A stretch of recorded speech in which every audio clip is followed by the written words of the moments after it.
siempre lo económico va a estar de por medio en cualquier situación, incluso en los mayores conflictos como las guerras que hoy estamos viendo en las redes sociales que se está llevando a cabo en otros continentes. Pues esto está motivado por los bienes materiales, los bienes, los recursos que posee una nación, un país. Y las personas se ven motivadas y atraídas muchas veces por el dinero, y muchas veces eso es lo que motiva a hacer todo lo que hacen. Ahora, ¿es malo para alguien desear recursos materiales? No sé si tú tienes planes, sueños de tener un bonito auto un día, no sé, un año en específico, no sé qué piensas alcanzar dentro de algún tiempo. Pero el amor al dinero, dice la Biblia, es una de las raíces del mal, es algo que atrae el mal, el amor al dinero, pero el dinero en sí mismo no es malo. Recordemos que en las escrituras nosotros podemos ver muchas personas que fueron ricas, personas que fueron escogidas por Dios, Job, Abraham, Isaac, estas personas tuvieron mucho dinero y no por eso fueron detestables a los ojos de Dios, no. El dinero no es algo que nos haga a nosotros peor o mejor delante de Dios o delante de las demás personas. Sin embargo, nuestra atracción, nuestro amor al dinero puede ser la diferencia. Quisiera preguntarte algo.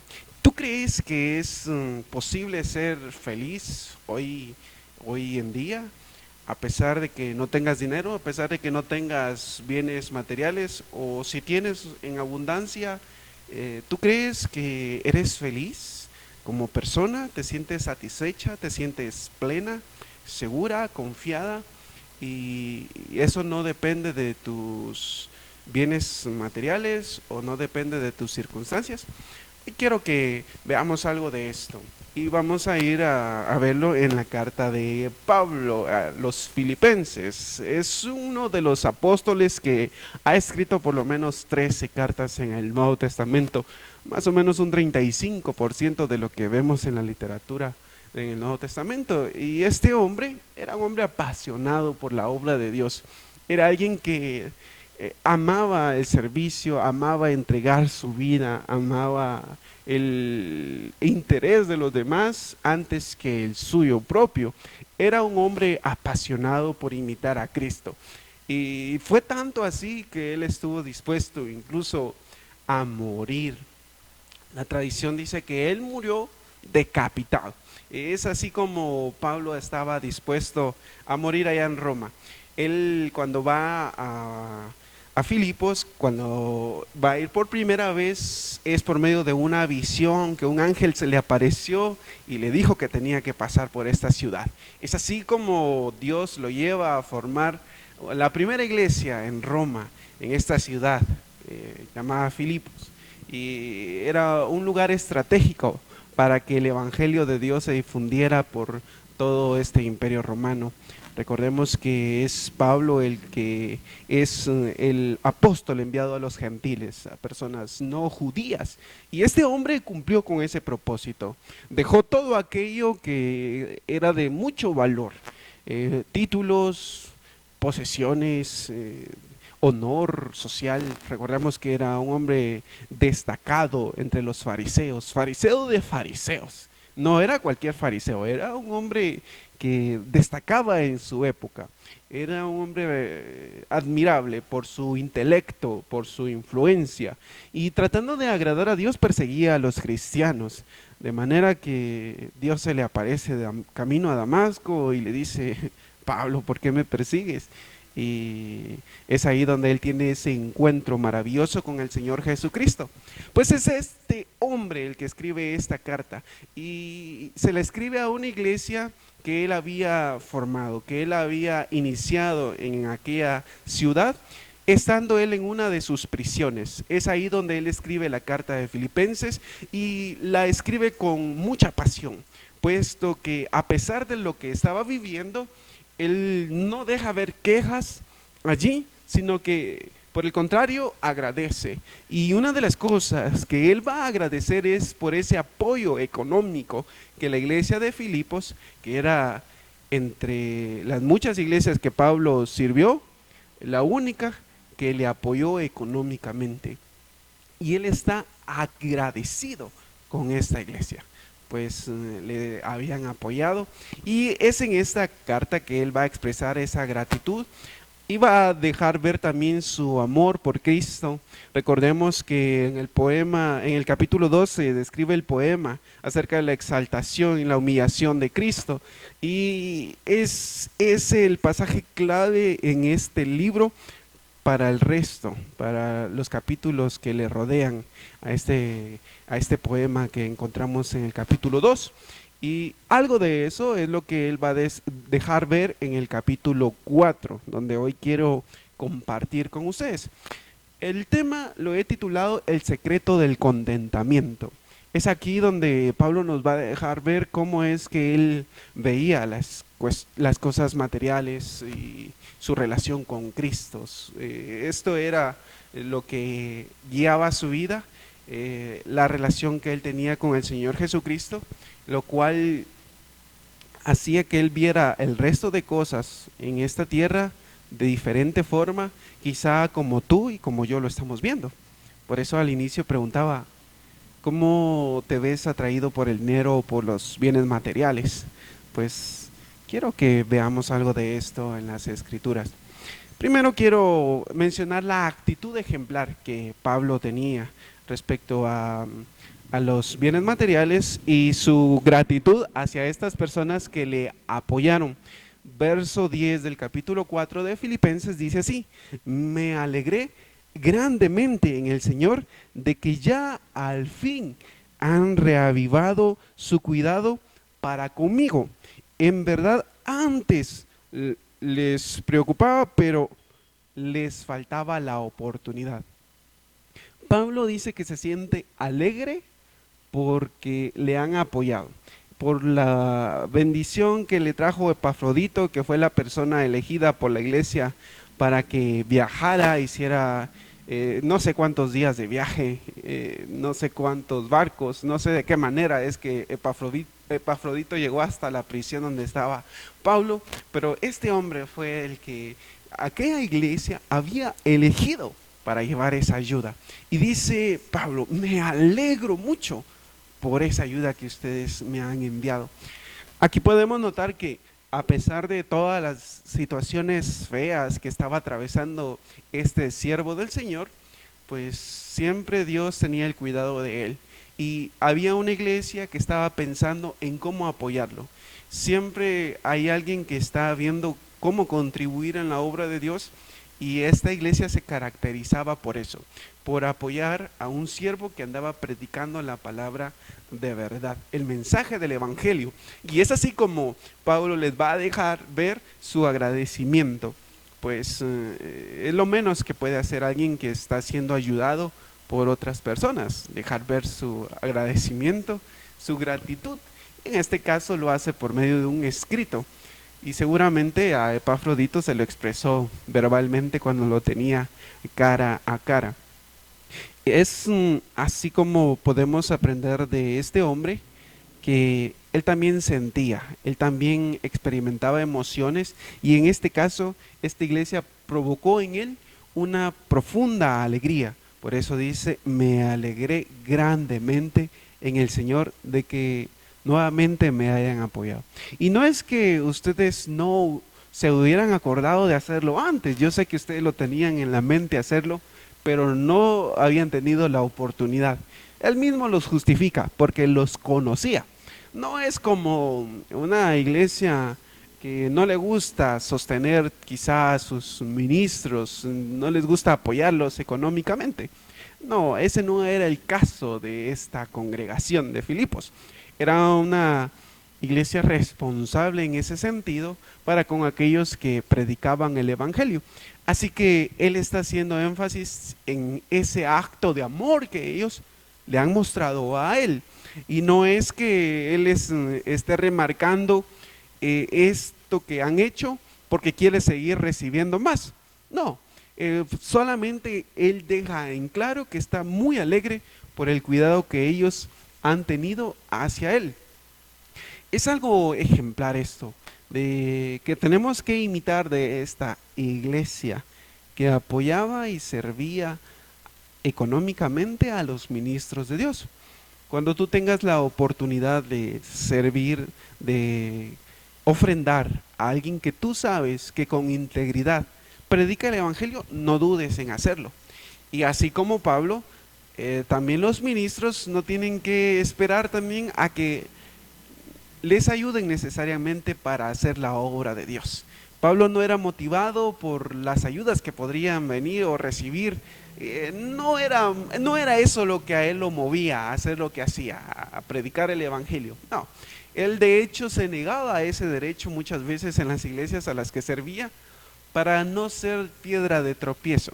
Ustedes saben que muchas veces cuando hay dinero de por medio, pues las personas no van a ver bien el ministerio, no todas lo ven de igual forma, así que hay que tener cuidado con quienes estamos trabajando para que no exijamos algo económico y hagamos pensar a una persona o a la iglesia que servimos meramente por dinero. Claro, esta persona necesita ser formada, pues los recursos siempre son necesarios en cualquier área que sirvamos o que trabajemos. Pero si nosotros los ministros podemos sostenernos por nosotros mismos, es mejor hacerlo así y no estar esperando que otros nos estén dando siempre. No es que esto sea malo, es bueno que las personas ofrenden y apoyen para la obra del Señor. Es decir, que las motivaciones deben ser las correctas, tanto para dar como para recibir y como para servir a los demás. Así que, teniendo en claro que Pablo lo que está exponiendo aquí es su gratitud por la ayuda recibida, por la ayuda que le han enviado, él tiene en mente esto y sigue diciendo en el pasaje, no que hable porque tenga escasez, es decir, no les estoy agradeciendo porque yo esté escaso en este momento, pues he aprendido a contentarme cualquiera que sea mi situación. Es así como él aclara que no es que está pretendiendo motivarlos a que les sigan dando. Él les dice, no les estoy agradeciendo meramente porque yo tenga necesidad, posiblemente si la tenía. No sé cómo serán las cárceles hoy en día, cuando está una persona presa por mucho tiempo, pero seguramente no tendrá un garrafón de agua para tomar siempre que él desee hacerlo. Seguramente no tendrá las mejores comodidades, no tendrá una cama acolchonada y las mejores sábanas, el mejor techo, y seguramente cuando quiera salir no lo va a poder hacer como lo hace alguien que está en su casa. Pues Pablo estaba preso, entonces él seguramente sí estaba pasando por muchas crisis y situaciones que se viven solo en una cárcel. Y más o menos la historia dice que las cárceles antes eran subterráneas y había mucho frío incluso en esas cárceles y no eran tan cómodas quizá como las de ahora, mucho menos eran como estar en el hogar. Así que seguramente él sí necesitaba muchas cosas, pero notemos su sinceridad en la gratitud. Él dice, yo no les estoy agradeciendo porque yo quiera o los estoy motivando para que me sigan dando. No, eso no es necesario. Yo he aprendido a estar contento cualquiera que sea mi situación. Abundancia, escasez, eso es irrelevante para mí, decía él. Y eso es un mensaje positivo para cualquier persona que pueda estar pasando por una crisis económica o por abundancia económica. Cualquiera que sea tu situación, tienes que aprender a estar contento con lo que tienes y no renegar y renegar. Muchas veces somos así. Decimos, Señor, pero ¿por qué no me das lo que te pido? Si tú sabes que yo necesito esto. Y nos pasamos todo el tiempo orando para renegarle a Dios aquellas cosas que no tenemos. Vivimos como si algo nos hiciera falta y no podemos tener paz y tranquilidad. no estamos felices por todo lo que ya Dios nos ha dado. Esa intranquilidad que tenemos y ese deseo por seguir teniendo y adquiriendo cosas no nos permite valorar todo lo que Dios ya nos ha dado, todas esas bendiciones que ya poseemos. Así que tenemos que aprender a estar agradecidos primeramente con Dios por lo que tenemos y también con las personas cuando nos han apoyado, cuando nos han ayudado. ¿Cuál ha sido tu actitud para con las personas que te apoyan financieramente? ¿Ha sido la correcta? Pregúntate eso porque es importante que lo tomes en cuenta en tu vida. Y así como Pablo, aprende, dependiendo de la situación que estás pasando, a estar contento. Si estás en escasez, pues aprende a estar contento en medio de la escasez y no seas una carga para tu familia peleando por las cosas que a lo mejor faltan. ¿Saben?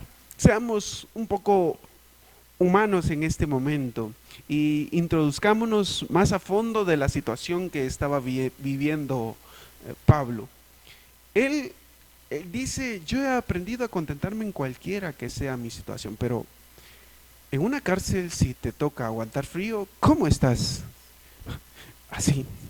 Y porque seas cristiano no quiere decir que ese frío se te va a ir, lo sientes y estás orando, Señor, por favor, ayúdame, ayúdame, mándame un poncho, mándame una sábana, mándame ayuda, yo no quiero sentir este frío.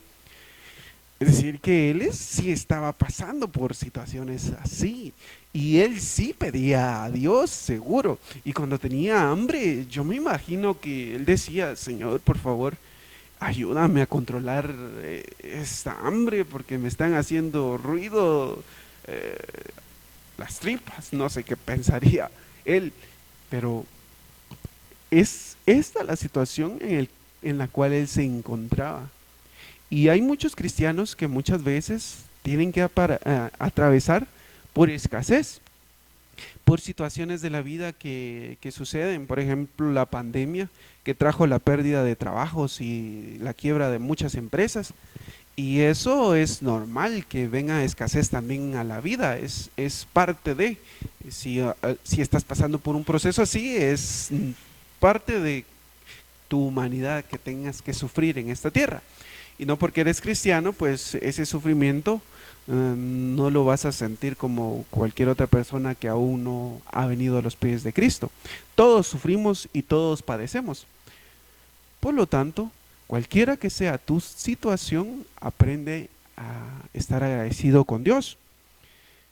Pablo escribe en el verso 12, sé vivir en pobreza y sé vivir en prosperidad. En todo y por todo he aprendido el secreto tanto de estar saciado como de tener hambre, de tener abundancia, como de sufrir necesidad. Cualquiera podría decir, un hijo de Dios no pasa por necesidades, no pasa por hambres. No, cualquiera podría decir eso. A alguien que no ha pasado por escasez, alguien que no ha perdido su trabajo y en casa hay varias personas que dependen de él. Pero hay muchos cristianos que sí han pasado por situaciones así y aún personas que no creen en Cristo. Y es difícil estar en esta situación. Es difícil no tener que llevar para comer al hogar y no tener nada para el siguiente día. Es complicado. Pero en medio de estas situaciones, el Señor desea que aprendamos a depender cada día en Él y de Él, que podamos confiar en Él. Recordemos que las situaciones que atravesamos en nuestras vidas nos enseñan a acercarnos y a buscar más de Dios. Sean buenas o sean malas, tenemos que hacer eso. Y así como este hombre que puede decir que él ha aprendido a estar saciado, a tener abundancia, como a tener hambre y a estar en escasez, pues así nosotros tenemos que aprender también en esta vida, en medio de los procesos difíciles que atravesamos. En ocasiones nos toca llorar, sufrir, dolernos por algo que estamos viviendo. Y es parte de lo que Dios está haciendo en nosotros también, formando nuestro carácter, al mostrarnos que podemos depender de Él y buscarle a Él en cualquiera que sea la situación. Así que no te preocupes si tú estás en escasez, pues es normal. No es que vamos a decir que no tengo trabajo y me da igual. No tengo nada que darle a mi familia, pero me da igual. Así podría decir cualquier persona que no le gusta trabajar, que no le gusta la responsabilidad, que no está pensando siquiera en salir de su cama para ir a buscar un trabajo cuando sabe que eso es lo que tiene que hacer. No estamos hablando de un hombre así, de un cristiano así aquí en la Biblia. Estamos hablando de un hombre que se esforzaba, que se esmeraba por llevar el evangelio, por recorrer ciudades, y no le importaba si el barco en el cual iba a subir emprendía el viaje en medio de una tormenta y naufragaban. No, no, eso no le importaba a él. Él estaba dispuesto a sufrir, él estaba dispuesto a entregar su vida por causa de ir de un lugar a otro por predicar el evangelio de Jesucristo. Es decir, no es de un hombre irresponsable que estamos hablando, de un hombre conformista. Pablo era un hombre de visión, era un hombre que avanzaba, que quería cada vez dar pasos de fe, dar pasos que representaban un reto para él. Pero cuando no tenía los recursos, cuando no tenía todo lo necesario, él siempre confiaba en el Señor. Y aún estando preso, él se atreve a decir estas palabras que no sé si nosotros las podríamos repetir aún no estando en una cárcel. Tenemos que reflexionar si nuestra dependencia de Dios es así como la de este hombre, que podemos decir: Señor, no importa si yo estoy en escasez o en abundancia, yo te voy a servir y te voy a dar lo mejor de mí. Y voy a hacer lo que tengo que hacer en mi vida, en mi trabajo, en mi casa, en la sociedad, lo voy a hacer. Y por fe yo sé que tú vas a proveer. Pues este hombre tenía esa clase de fe, de manera que no se detenía por los recursos que tuviera o no tuviera. Recordemos que el Evangelio nunca ha dependido de, de las finanzas, siempre ha dependido de Dios. Y Dios siempre ha dado todo lo necesario. Siempre ha dependido del poder de Dios que el cristianismo se extienda.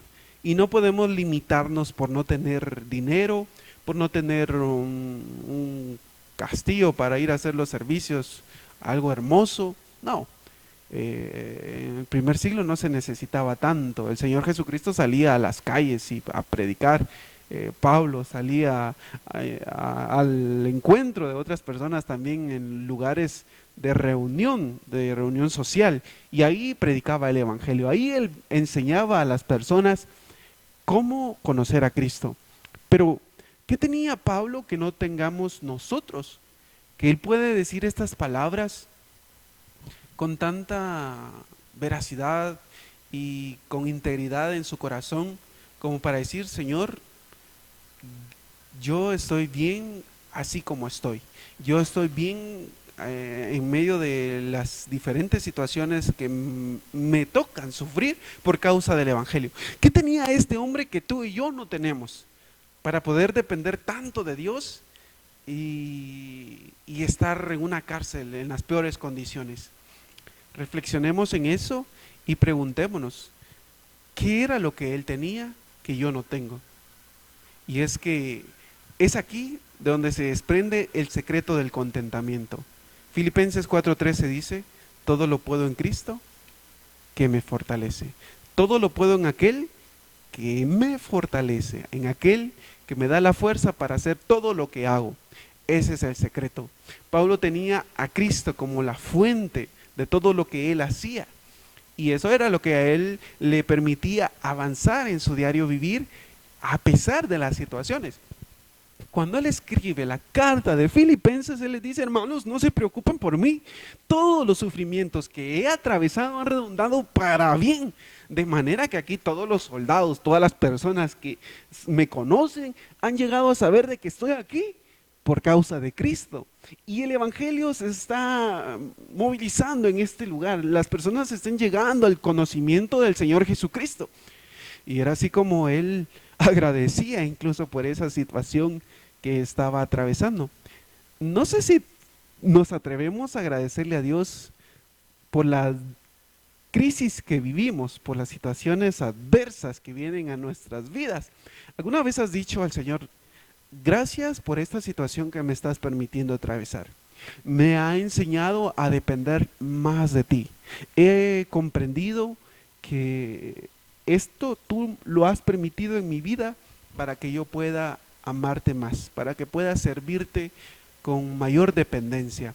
Si no lo has hecho, te invito a que lo hagas, ya que la simple dependencia en aquel que te fortalece es el secreto de tu contentamiento.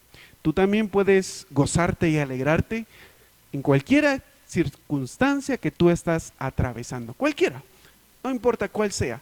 Puedes ir al Señor y decirle, Señor, yo confío en ti, yo dependo de ti plenamente y sé que tú darás todo lo necesario, todo aquello que yo necesito en este momento.